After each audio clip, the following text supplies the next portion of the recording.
What is YouTube? How y'all doing? Yeah. Check it out without a doubt. Let's check this bad boy. Let's see what it's all about. I'm trying to read and talk to y'all and do my intro or whatever at the same time. And I can't even walk and chew bubblegum at the same time. Y'all know that, man. Clifton Powell sentence is final. Goodbye forever. Is that true? He was just on the this guy right here, man. One of my actors that I like. He always played the bad guy, but he played a good bad guy. You gotta like a actor, right? You gotta like an actor that plays their part so well that you don't like them. In real life, I thought he was like that for real, man. Maybe he is if you're going to jail. So somebody sentenced to life. Oh my God. Well, let's see. I don't know. I thought that he played in Ray Charles. He played in some movie where he was like the head gangster or the thorough dude and all this stuff. I can't remember the names. Y'all know I'm terrible with names. Hit that subscribe button. Hit that bell. Hey, let's be nosy, man. Check this bad boy. It's been the worst time of my life, Joe. Damn. Somebody accused me of raping them or hurting them. I have a 22-year-old daughter. I would never hurt anyone. Breaking news has shaken Hollywood. Clifton Powell's sentence is final. Damn, From a tough childhood in Southeast D.C. to blockbuster roles in Friday and Ray, Powell built a name that fans knew everywhere. But scandals, shocking accusations, gambling, divorce, and discrimination nearly destroyed everything. Was this the end of a career or the start of a darker truth that Hollywood never wanted you to hear? Damn, man, I can't believe this. Oh my God. I can't believe. God dang, man. That man get ready to cry like an old puss while he is being talked about, man. God, here we go. The final verdict is here, and it changes everything. Let's find out. I gotta The look this up. shockwave. Has Hollywood just lost Clifton Powell? Breaking news out of Hollywood has stunned fans and industry insiders alike. ABC has reported that Clifton Powell's sentence is final, and the announcement has left many wondering if one of the most recognizable faces in film is now facing the end of his career.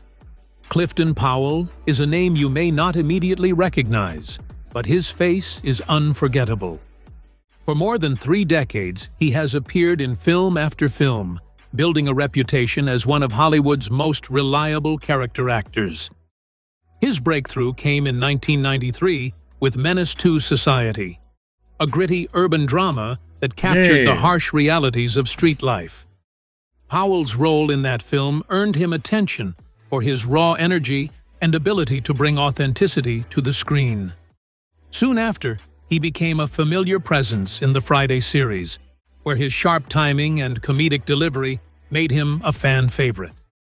Powell had range that few could match, moving seamlessly from hard-edged dramas to light-hearted comedies, proving that he could inhabit almost any role he was given. Damn. By 2004, Powell had cemented his reputation when he appeared in the critically acclaimed biopic Ray, starring Jamie Foxx. His performance was so strong that it earned him a nomination for an NAACP Image Award, placing him in the spotlight alongside some of Hollywood's most respected actors. Along the way, he appeared in films such as Dead Presidents, Why Do Fools Fall in Love, Rush Hour, and Next Friday, each time leaving an impression that audiences carried with them long after the credits rolled. Over the years, Powell amassed more than 100 credits across film and television, becoming the man Hollywood called when they needed someone unforgettable. Whether it was a villain, a father figure, a hustler, or even a cop. What made Powell unique was not just the volume of work he took on, but the versatility he displayed across genres and styles.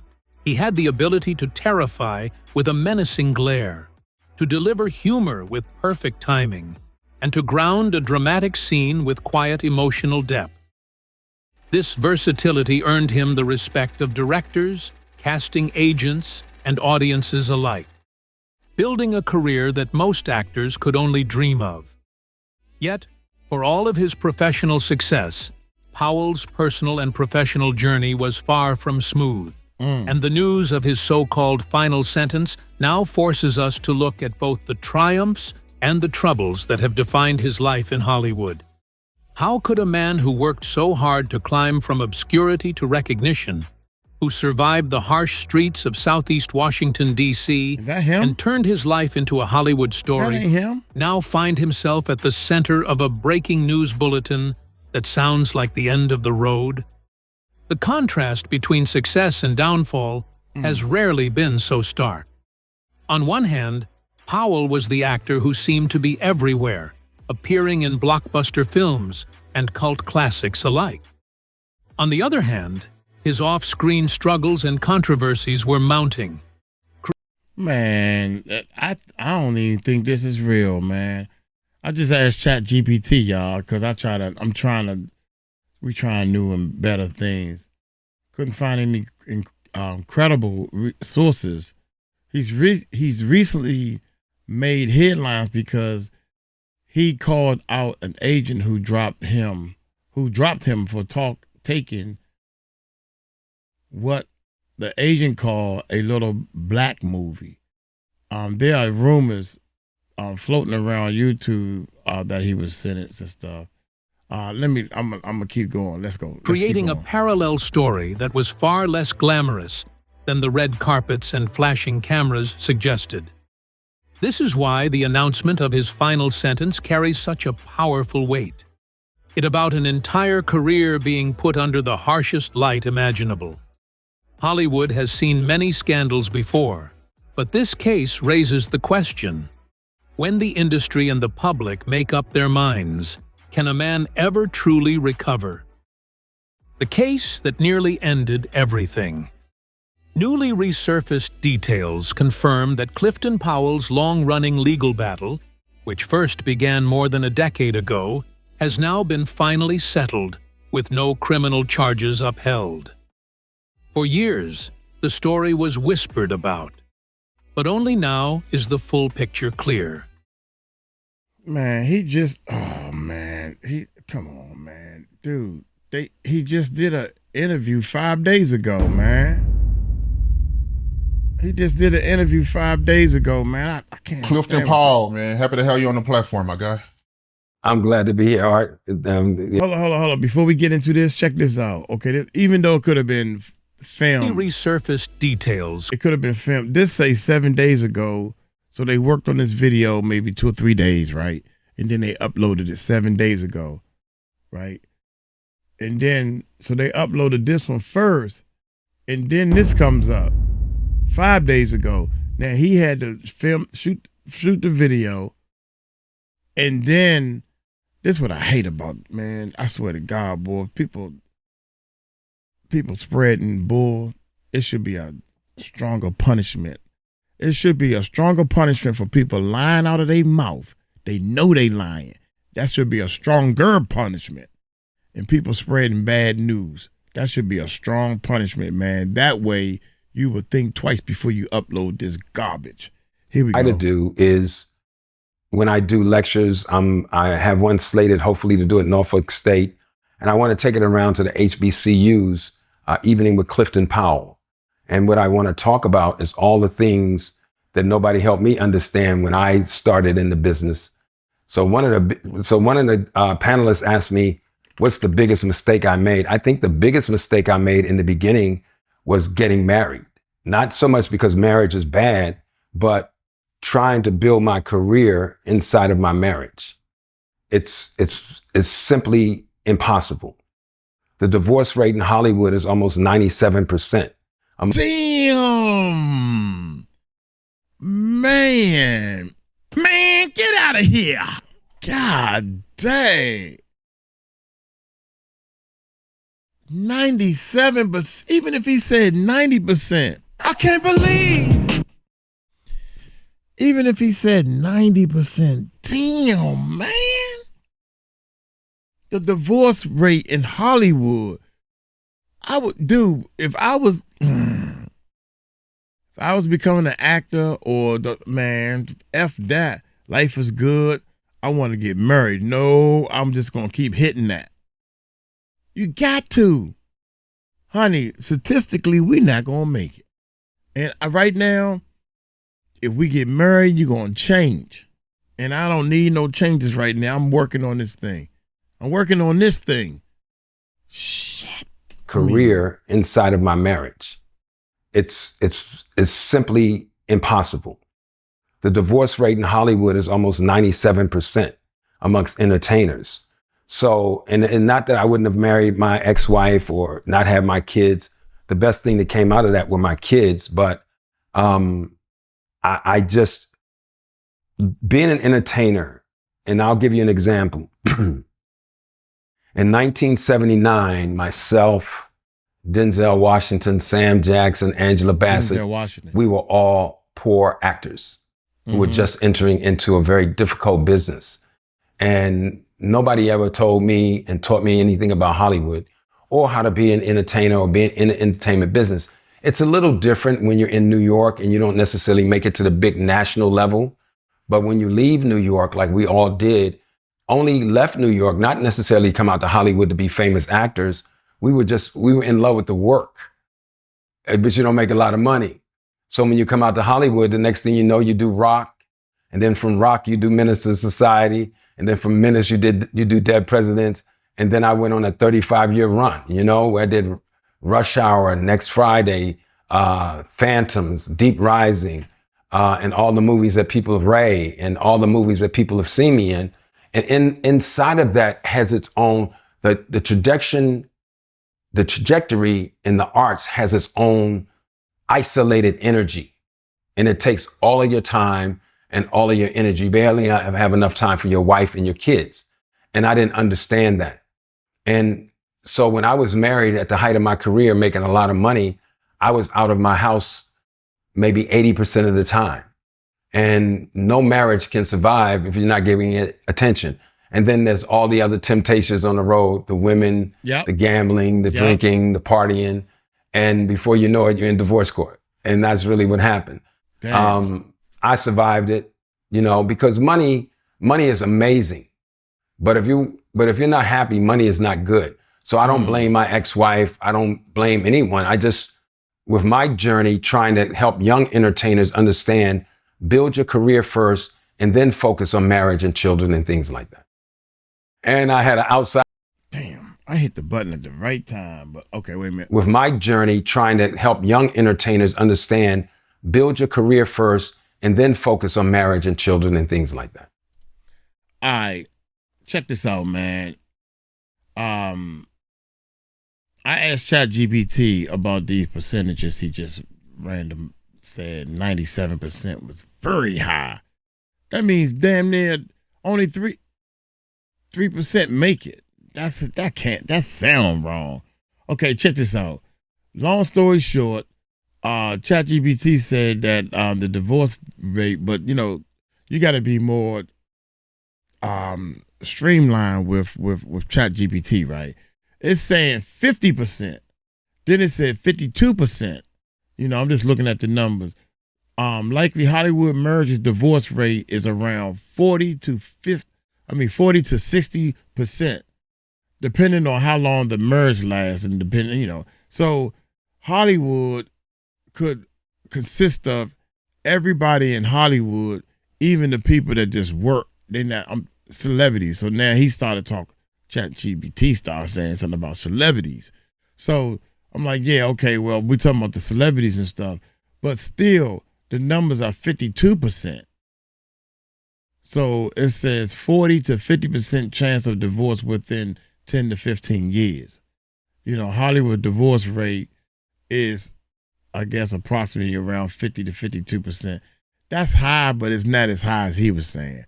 I had an outside life, and I'll tell, and again, I told the panel yesterday, I have a movie that I'm developing about relationships. And one of the things that I like to talk to women about and men is that men have a hormone. And of course, I didn't understand this before I got married. Men have a hormone inside of their brain called dopamine. It controls the pleasure center it's in the pleasure center of your brain.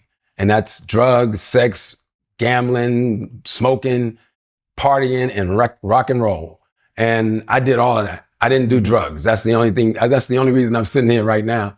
But I partied, I gambled, I had a lot of women, and I was never home. And it's very difficult because women have a hormone in their brain called oxytocin, which is the cuddle hormone. So intimacy is personal for women. It's emotional. It's not personal for men unless you fall in love with someone. And I didn't understand any of that. So one of the things that I want to do with my lecture or the evening with Clifton Powell is break all that down for young entertainers, because back in my day, nobody guides you through. There are no mentors to call because now we're all competition. So that's, how I take my spin on it. I got 2 beautiful children out of it, and I love my babies, and I wouldn't trade it, but I wouldn't do it the same way. Wow. Let me ask you this. You'll be the perfect person to ask this. Do you think the financial side of divorce is fair for both parties? That's really a great question.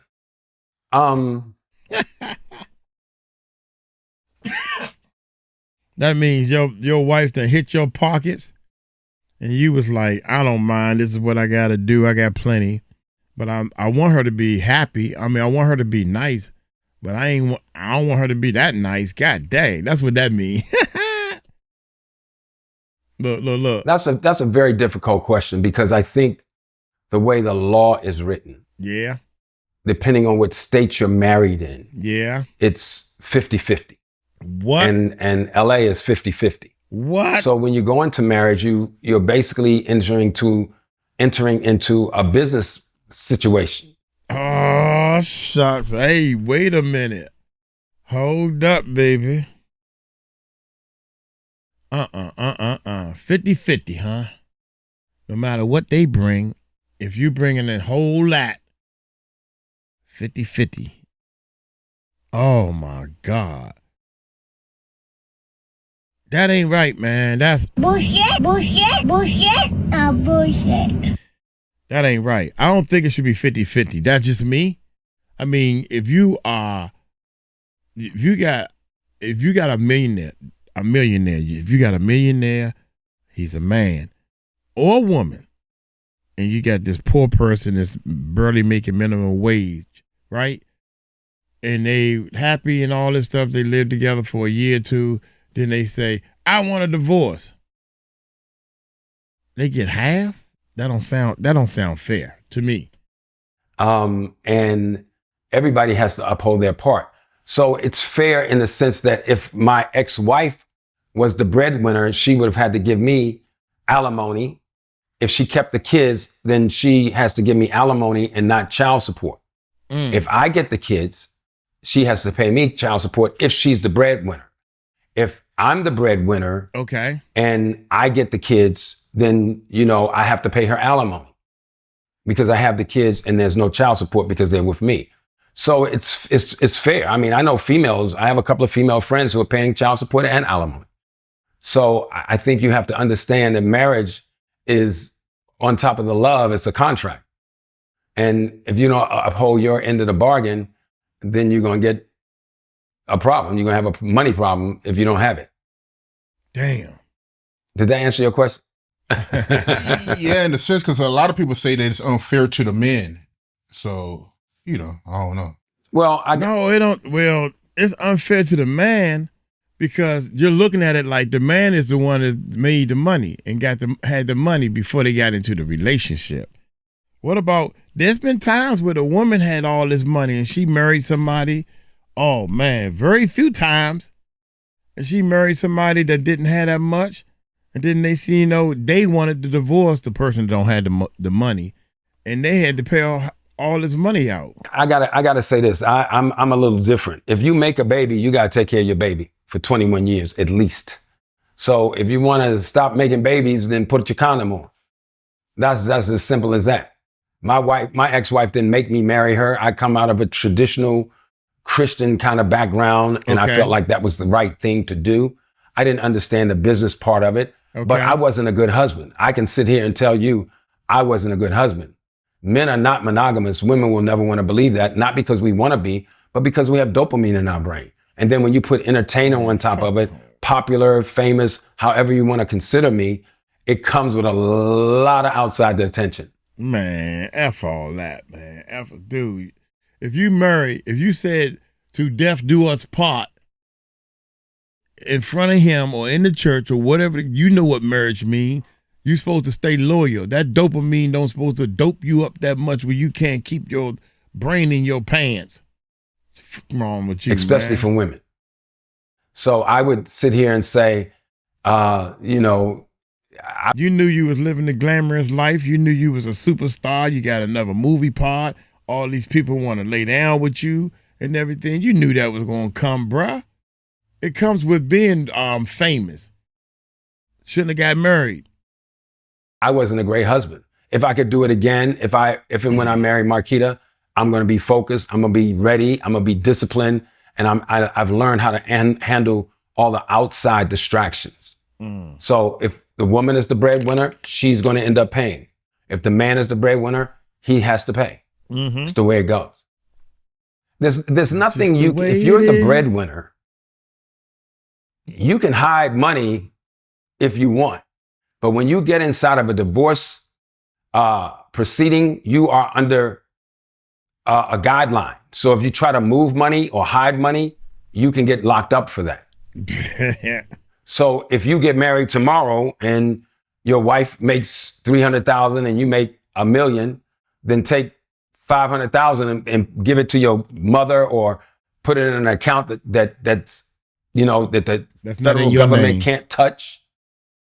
And then you go into your proceedings, but then you got to open your books when you go into your proceedings. But it's ways to get around that. I can't talk about this on the podcast. Come on, cuz. Come on, cuz. You about to incriminate yourself. God damn, you can't. Come on, pal. Come on, pal. I thought you were smarter than this, bruh. You can't. Oh, my God, man. If you got a great friend, you can say, listen, bro. You still talking. God dang, you still talking. Okay, let's see what you're going to say. You still talking about it, bruh. But it's ways to get around that. I can't talk about this on the podcast. If you got a great friend, you can say, listen, bro. Or you got a, older son, you say, hey, hold this 5,000 or 500,000. But once you are inside of that divorce proceeding or injunction, so to speak, then if you start moving money around, you can get in trouble for that. And and what makes it so bad, Art didn't even stop him. I can't talk about this on the podcast, but if you got a friend, oh my God, people kill me. People, man, I'm about to use the race card. Black people don't know when to shut their damn mouth. That's just it. Black people don't know when to shut up. I swear to God, man, if somebody asks you a question and you don't know the answer, just say you don't know. Well, this is what I think. Nigga, just say no, I say that to so many people all through dude, just say you don't know, man. That would save me a lot of time and you. Yeah, dog, you right, I don't know. Didn't that feel good? I'm trying to teach my people, man. We don't know all the answers. Oh my God, that kills me, man. When people, but hold on, let me think. Well, I think it's down there. They just look, dude. If you don't know this, Tim, don't send me the wrong way, bruh. Oh my God, I can't stand that, man. I'm using the race card on that one, man. Black people do not know when to shut their damn mouth. This happens to me weeks after weeks after weeks. Open your mouth and act like you know. Stop acting. Shit. Trust me, I thought about all of it. Inside of that divorce proceeding or injunction, so to speak, then if you start moving money around, you can get in trouble for that. Trust me, I thought about all of it. No. Have you ever turned down a role that could have boosted your career, but you turned it down because it went against what you believe in? judging from my resume, I haven't turned down much. The thing that I want people to understand is a lot of the smaller movies that you see me in probably was a friend of mine or a producer who hired me when I had no money, or they come highly recommended. I've been offered some different types of roles that I didn't take. I did a TV series where they wanted me to play the neighborhood coon, and I walked off of that. But most of the time when I read a script, if I like it, I do it, you know? I don't let when you get to a certain level, when you get to my level and above, your agents kind of tell you what to do. And I don't let anybody tell me what to do. I've worked my ass off, and I do what I want to do. You need a PR Sometimes, person. like, say, for instance, I'm going to speak on this movie because I caught a lot of flack for doing this movie, Women That Aren't Loosed. Now, how I got that role, and please, everybody that's listening, understand, I never read that script. Reuben Cannon, who put me in Selma, Lord Selma, he put me in Buffalo Soldiers, and he put me in Why Do Fools Fall in Love. He called me on a Thursday and said, hey, Cliff, I need you tomorrow for this role. My main actor dropped out. I need you. And I came in because that's one of my partners. And he hired me when I had nothing. He saw the talent. And so when I read the script, when I got to the set, and when I read the part about the little girl, I made them restructure that. I said, I don't think it's necessary for me to have to touch that little girl. Let's just close the door and we hear, maybe her scream or something. I'm not doing that. Now, on the flip side, I wouldn't have taken that role if I read the script, because I have a daughter and I know how that is perceived. But after we did the movie, we went around to a lot of places and had panel discussions to help women who have been physically, mentally, and spiritually abused. There you go. Something good came out of that, but that's not a role I would have picked for myself. There you go. So they wanted you to play a Great answer. Very great answer, man. That's a great answer right there. Help women who have been physically, mentally, and spiritually abused. So something good came out of that, but that's not a role I would have picked for myself. Amen. So they wanted you to play a neighborhood coon. Tell me more about that.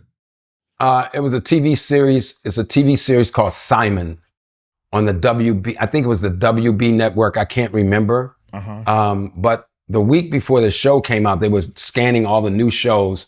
And in the Ebony Junior magazine, they said Clifton Powell starring as the neighborhood coon in a new TV show called Simon.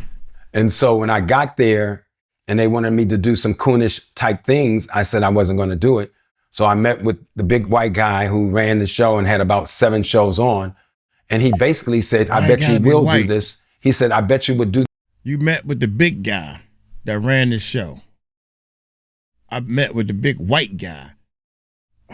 2 things for my people, man. We always got to put out that card, man. That card need to be out of your system. I swear to you, man, you would be a better person. This movie if it was a William freaking film. Now, how can we all start working together?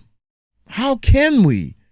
And the part that pisses me off the most is my people can do interviews and go all over the place and talk white, black, and no problem. If he was white and he was talking and said, yeah, I had to go talk to the big black guy. Oh, excuse me? Wait a minute. If white people talk that freely and threw that card out there so much, well, it's white privilege. Man, oh my God. Bullshit. Who ran the show and had about 7 shows on. And he basically said, I bet you will do this. He said, I bet you would do this movie if it was a William freaking film. Now, if anybody want to know who William Friedkin is, he directed The Exorcist. So basically he said, I bet you would do this role if it was a William Friedkin movie. I said, I bet you I wouldn't. And I think I was fired before I even left my seat. Damn. But they still had to pay me $70,000 for the 7 episodes. But I would have never taken that role for myself. I know when I interviewed Fredjo Story, he told me that I ain't gonna call everything out. This is the last one, man. 70,000. The people like Will Smith and all these big time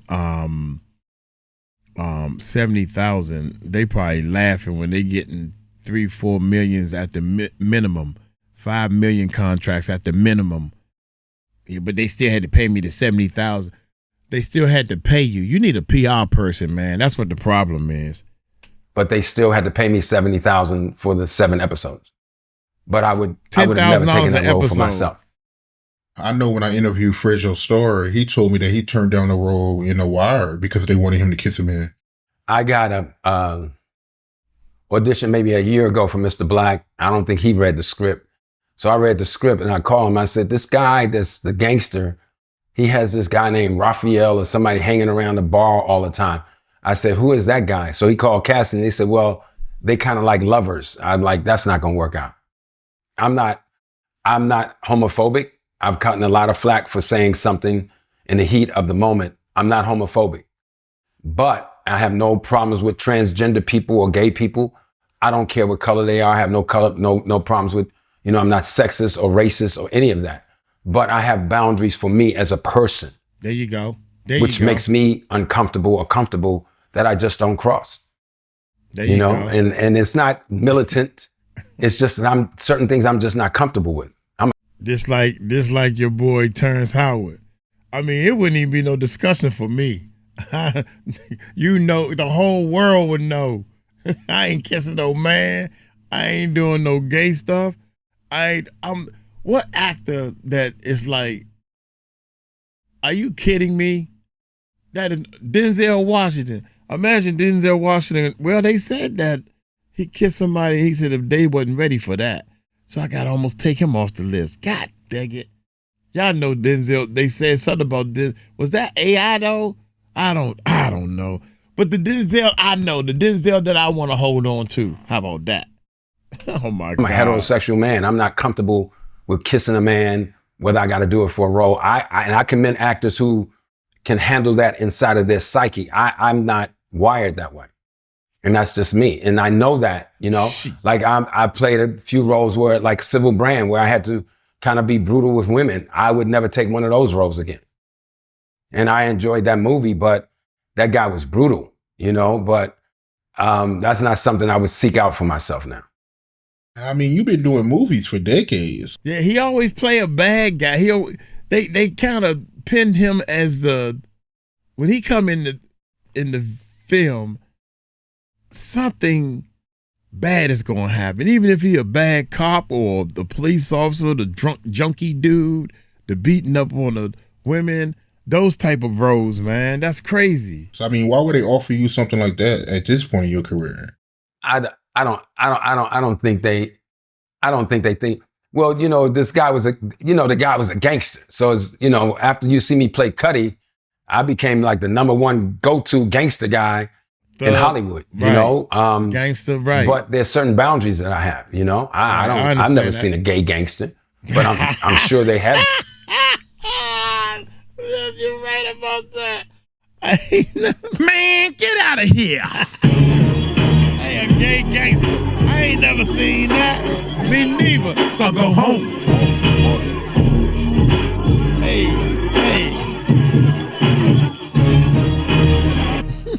A gay gangster. Well, you seen I don't know, a gay street dude, a gay thug. I don't know. I never seen you right. People act like it. Well, oh my God, I don't know. Here we go. Go-to gangster guy in Hollywood, but there's certain boundaries that I have, That's right. I've never seen a gay gangster, but I'm sure they have been. There was a guy out of DC named Wayne Perry who was bisexual. He was a gangster, biggest killer in DC. I just read about him. I wouldn't play him because there's a scene where one guy walks in and sees him having sex with a man, and I'm not doing it. But they may come and say, man, but we needed a guy that's rough and tough and can play those rough and tough roles. I'm like, I'm not doing that. That's just me, So I don't necessarily, when I read something I don't like it, I don't give it a second thought. Just say I'm not doing it. Yeah, I heard about that, man. I seen an interview with Sean Branch where, he told a story about how he walked in on Wayne Perry with a man. So, yeah, it's crazy, man. Yeah. But he was one of the biggest killers in DC. It don't line up for me, but You know, I can't. I don't get into people's sexual life. Like I don't have a problem with people announcing that they come out. I think your personal, intimate sexual life is your personal business. It's like most people don't know my story because I haven't told my story. Some of it is not for the public. I put it in my book, and when you write a book, you can edit what you want to go in and what you don't want to go in. But you never, even if I was gay, I wouldn't come out and just say, "Hey, hi, I'm Clifton," and just want to come out. That's your personal business. That's what I think. And whatever people think about that, I don't really care. I think your personal, intimate, sexual life is your personal business, not to be broadcast to the world. Well, let me ask you this since we're on the topic. How you feel about actors and comedians who wear dresses and play female roles? You know, when you deal with comedians, you're dealing with guys that spoof stuff all the time. I've done spoofs. Like somebody saying, well, you was in the breaks, you had riding on the back of the scooter with my shirt tied up in a little like pedal pusher bond tied around my belly. It's a spoof. It was a spoof. I didn't kiss nobody. I was making fun, like, don't be a menace while drinking juice in the hood. It's a spoof. Yeah. Some people don't know the difference between reality and a spoof. It was a spoof. What's a some spoof? of those guys just do that just as a spoof. What's a spoof? You know, now. Fuck, man. You said the word about 20 times. Explain what a spoof is. A joke? It was a joke. It's like a goofy movie. What is a spoof? I gotta look that up. I done a couple of times. I did a play where I imitated Diana Ross. I imitate people, but it's not something I want to do a role on a TV series. It was a spoof. And there's a difference between comedy and doing a spoof as opposed to playing a character where you're in a dress all day long, every day, and that's your character. I don't knock that. I think everybody has to make personal choices. Please ask them what a spoof is. And I think as a watching public, a lot of people don't understand what it's like to be in the entertainment business. It is really bizarre. It is. And you have to make choices that are not always popular. But I'll do a spoof. I'm not sure I'd do a spoof now because the climate is just so crazy. But I've done a few spoofs. I think, and I think if a guy wants to wear a dress, if that's what he wants to do, I think, like you've seen Jamie Foxx play Shanae. Was it Martin that played Shanae? Jamie played the other lady? Yeah, it was Martin. I mean, that was a personal choice. And it's a comic, it's a comic stuff, So I think you get a little bit of a pass when you're a comic, or you do spoofs like I do, because I do drama and comedy and I intersperse them, Do you think Hollywood is trying to feminize black actors? Bro, you've been doing too much damn research. I personally think we gotta be mindful of the images and sexual, trying to turn men more, less masculine. But we're in a different time now, bro. We're not in the time when I grew up when men were men. You shook hands, you ain't hugged nobody and all that old nonsense. But I'm not gonna comment on that because that's something I think it's just a personal choice, man. I don't believe anybody can make anybody do that. I think you got to make a personal choice. And I also get when it's a spoof, but I think I don't. Only how you spell it, man? What is a spoof? Shoot.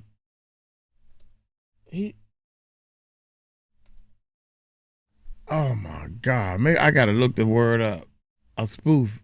I don't know if it's a concerted effort, but we're in different times now. We in real different times now. So everything's a lot more fluid, and some people just go with the flow. I'm just a little different. I'm more, traditional and conservative, but some people just go with the flow and say, that's just part of my work. And I get it. I don't think Hollywood has a concerted effort to be any certain way. It's just a machine and we got to keep fighting against the stuff that's not fair. But I made a lot of money in Hollywood. I am not here to bash Hollywood. Okay, just in case we got some actors. I mean, a lot of people probably know the answer. Y'all let me know in the comment if y'all know what a spoof is. I didn't know what it was. Scary movie spoof. A spoof is a funny imitation or a parody, a parody. I can't pronounce the word, but I know what the word means. In other words, they kind of over exaggerating everything. If you're trying to say, let's say somebody, I'm in a movie and the whole movie's supposed to be funny as hell, right? This movie's supposed to be funny as hell, and somebody scares me. This is a spoof type movie. The whole movie's a spoof type movie, and somebody scares me, and I go ah, and I go running off and then all of a sudden my clothes change to some girl running ah. That's a spoof type movie. Okay, I'm understanding what he's saying though, man. Here we go. Hollywood is just a microcosm of the regular world, and it's good and bad, But I'm not here to bash Hollywood. I think you got to know. Like when I do lectures, I tell my students, know what you're going to do. Know what you're going to do. Know where you are mentally, spiritually. Know where you are when it comes to your wellness. Know where you are when it comes to your sexuality, and you make a personal choice. Nobody holds a gun to anybody's head to make them do anything. Maybe there's some coercion, maybe there's some grooming. Yeah. But at the end of the day, you got to make a personal choice. And a lot of times people make choices because they broke or they want to be famous or they have big egos and they want to tell their family they made it. But they don't say how they did it. It's a lot of different factors. Facts. I don't think it's a concerted effort on Hollywood. At least that's my personal. Yep. That's it right there. That's it right there. People want to make it so bad that, oh man, I'll spend the night with this person. Oh, I'll pay you this. So it's funny because people have offered me money before, some sweet britches. I'll give you this. And I'm looking at them like, nigga, I don't need that money.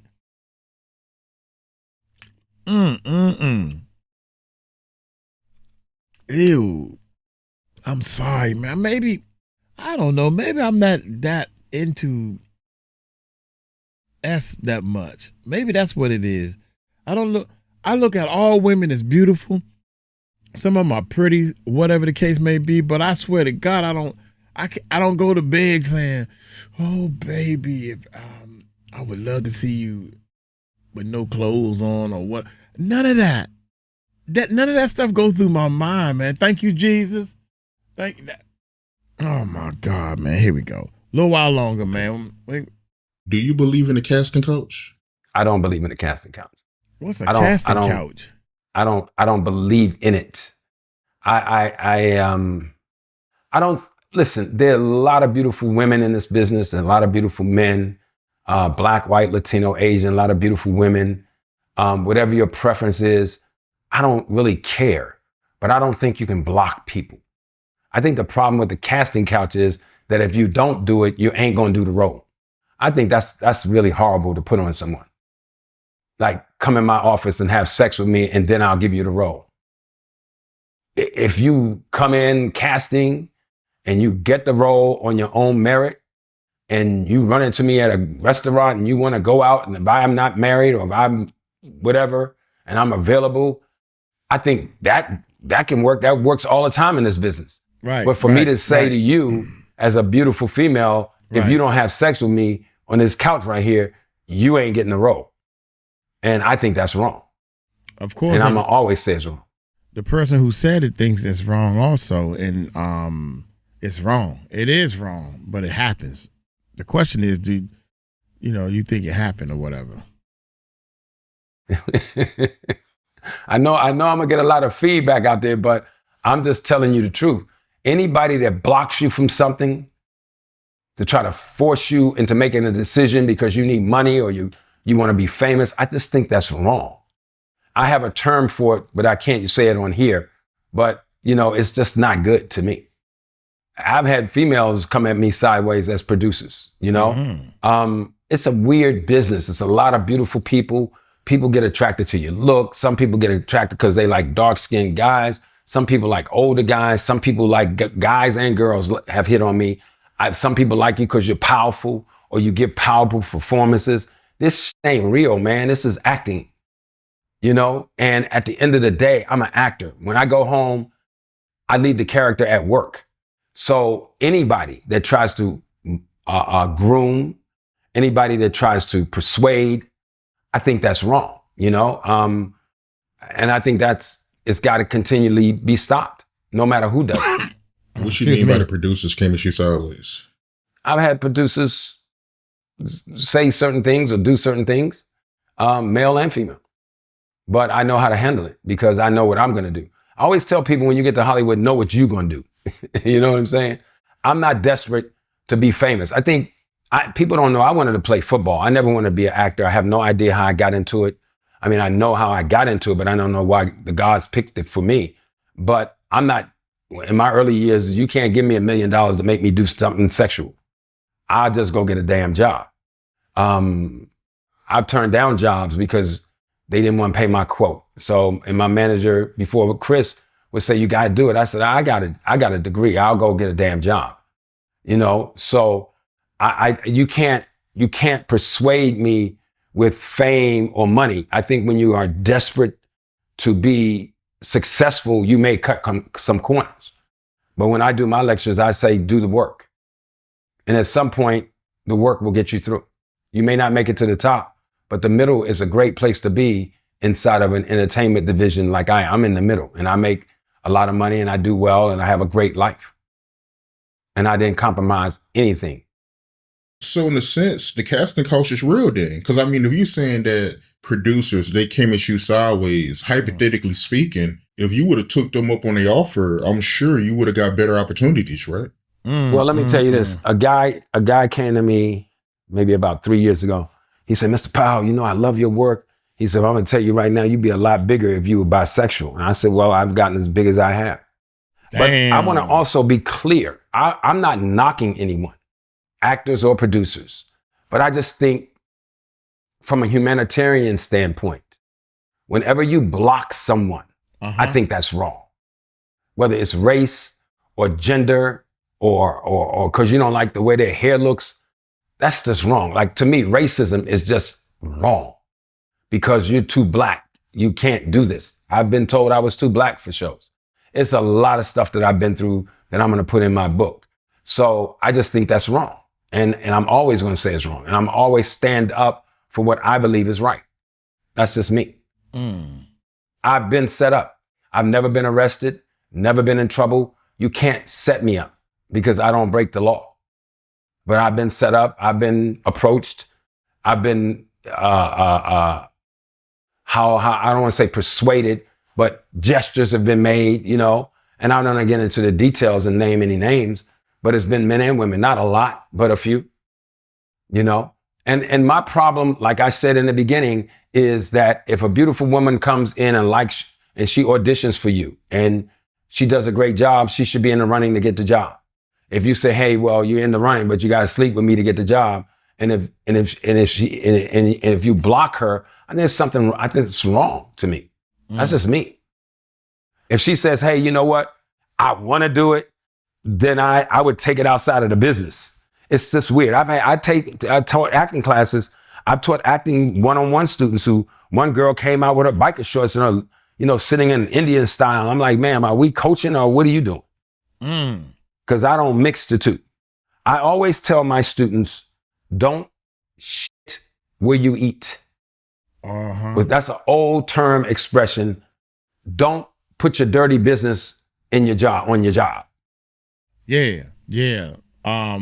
It's funny, man, that I can understand what he's saying because when I was running a recording studio, I ran a recording studio full time for 15 years.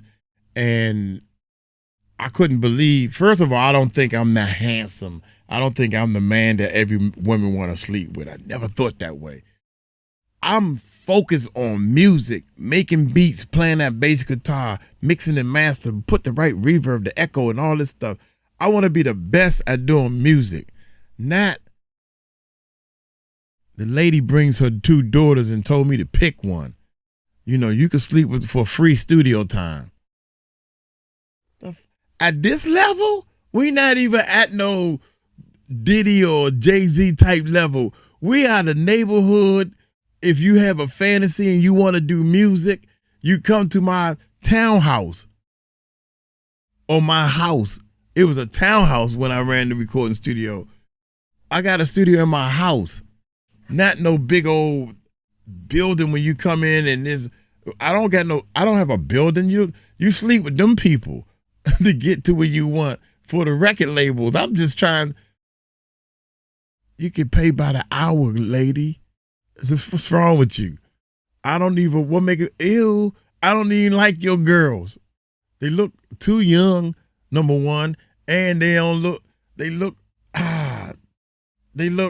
just look hoochie mama, ghetto or whatever. I don't know what you want to call it. Anyway, man, I understand what he's saying, man. I mean, just stick to the art. Let's do business. All right, here we go. It's not good business. It's not. Sometimes it's too close for comfort, even when it's consensual. But in my 40s. When it's consensual, that's when the trouble come later.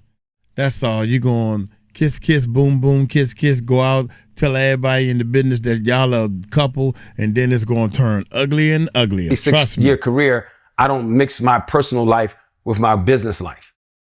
And I don't mix the two. And when I was on a panel yesterday, I told some of the young producers, don't do that. Because in this business, people keep score and they don't tell you. Speaking of that, right, I want to backtrack to your comments about Skin Tone. I heard that she was up for a big role in a big TV movie, but you didn't get the role because of your skin tone? The Rudy Bridges story? Well, basically what happened was the producers told the director, whose name was Usan Palsy, that I was so dark that it looked like I would scare everyone. So they wouldn't hire me. Damn. And that's what happened on that. I haven't spoken on it, but I'm going to put it in my book. And basically that's what happened. So her, who's African and French, and a white producer whose name I can't remember, said, Mr. Powell, you are our first choice. If you don't get this role, it's not because we didn't fight for you. But that's happened to me on a McDonald's commercial. One of my friends was the producer and the agency, and the agency thought I was just too dark. You got to understand. I tell people, like I told my... Damn, man.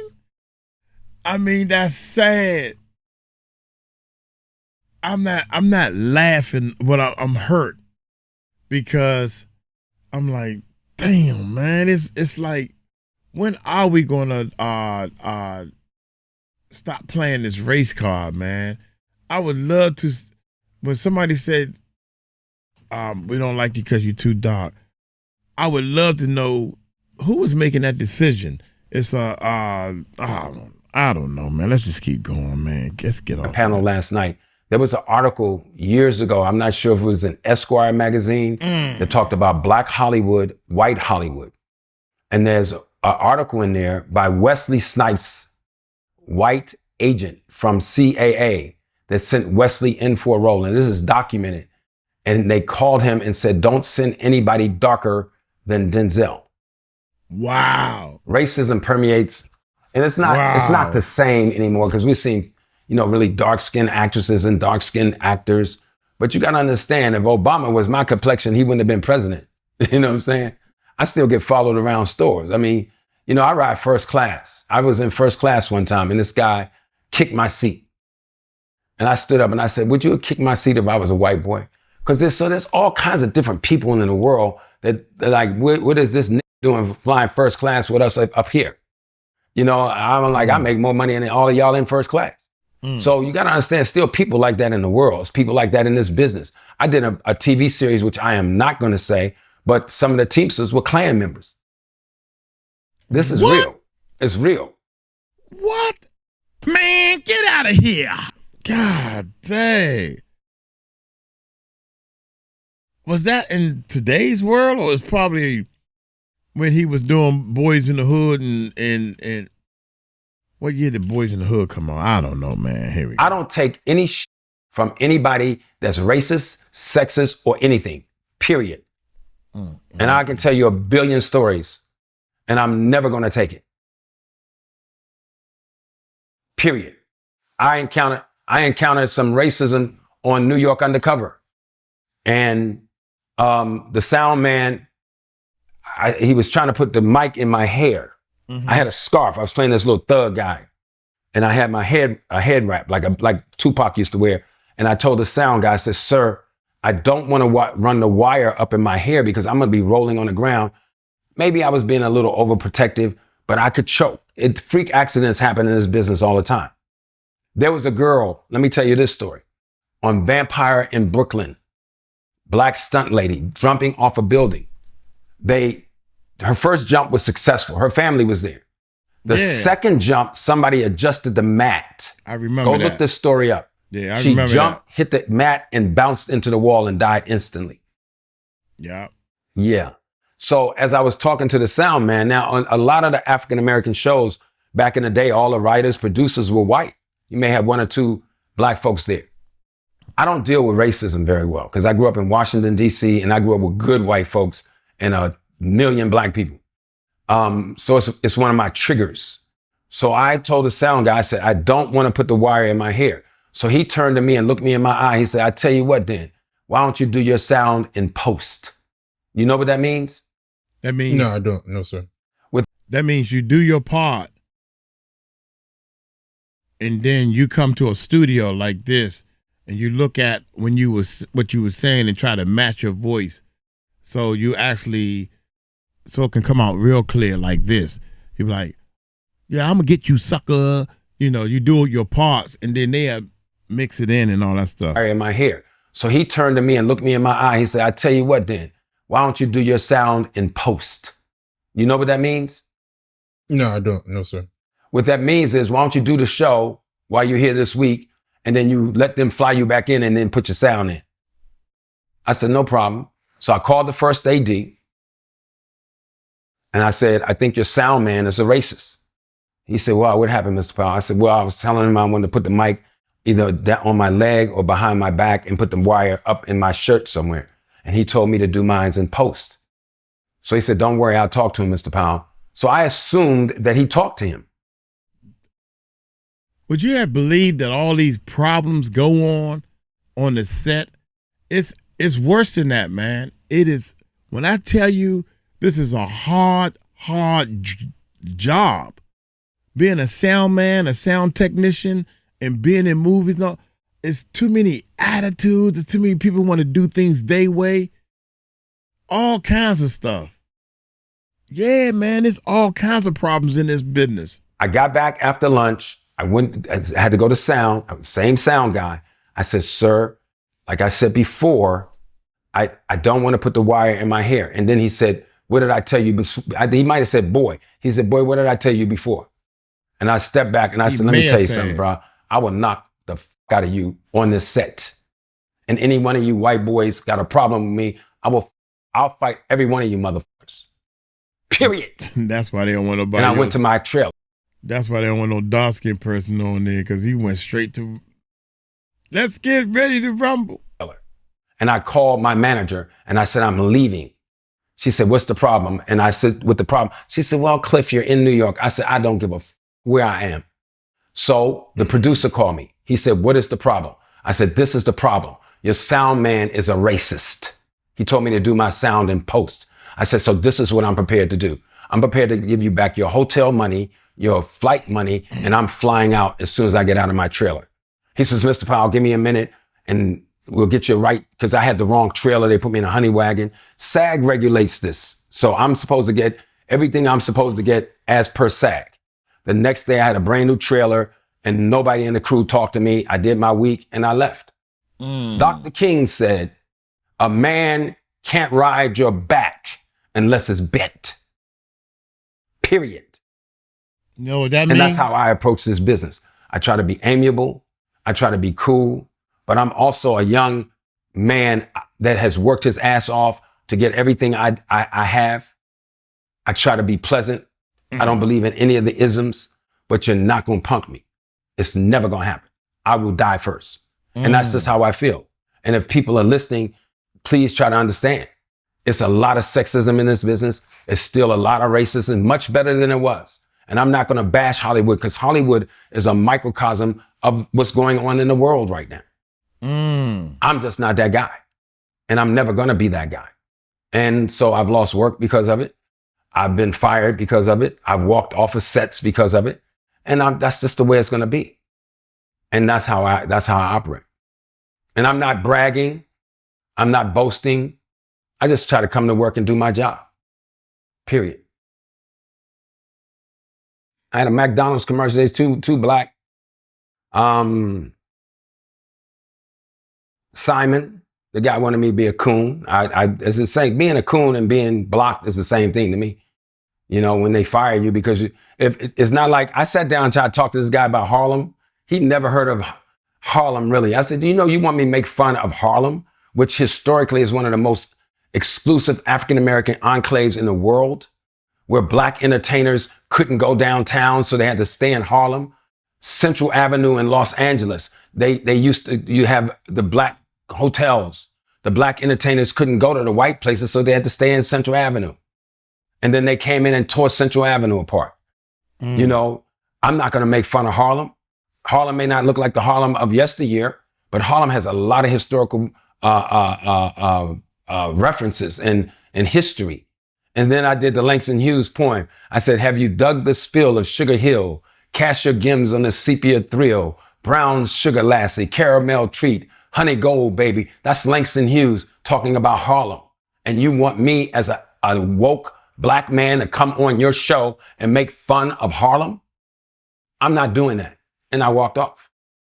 You know, so, you know, I'm sure I've lost other jobs because they thought I might have been too strong or too masculine. I don't know. I don't spend a lot of time analyzing. I just know what I'm going to do.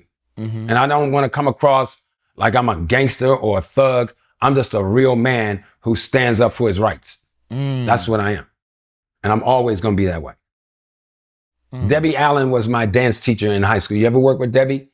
She's tough and very, very fair and very, very African-American. And her best friend, Glenda Dickerson, was my mentor in high school. And they were warriors, used to march in the streets. And I grew up in that. And it ain't color, because my grandkids look like this brother right here. My white buddy right here. What's your name again? Blake look like my grandkids. and so I don't play no isms.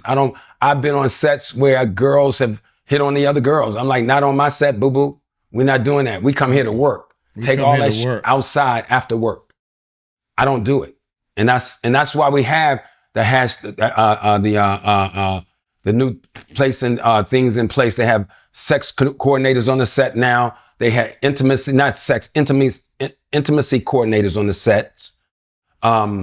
They have what's the act that they passed about, you know, producers crossing the line, like Harvey Weinstein. That's why that came into being. It's always been happening since the inception of Hollywood. It's time for it to be stopped on every level. Racism, sexism, and all of that bullying and grooming needs to be stopped and let people do their work. And anybody that don't like it, I don't really care. I'm telling you what I think the truth is. Do your history on the history of Hollywood. Do your history. Wow, that is crazy, man. We're going to stop it right there, man. It's going to have to be a part B to this right here, because I started off with something else. And this bad boy is 1 hour. Appreciate y'all. Let me know if you're an ender. Shout out to all the enders, man. I think this was a very important a video right here. I would love to get in touch with him. I would love to get in touch with him, man, to see what his fees are, because he's big time. He is big time. He's been through the ropes. I think he can, I would love to get in touch with him and try to be a part of his school and everything. I always wanted to do some acting and stuff. I remember when Big Homie CC was talking about he doing acting and hooking up with some people doing acting. I tried to start something over here, get some people to do some acting, man. Don't know. Everybody want to come with their hand out. Nobody want to work for this. So I'm still growing this YouTube channel, hoping that this will give me some leverage to convince people to do something for themselves. Look here, man. I'm gonna get on up out of here, man. Clifton Powell, I am so happy to know that you ain't in jail. I don't know why the person started off with that. I'm gonna get on up out of here, man. Y'all take it light, take it slow. Tell them Uncle Mike told you so. Peace out.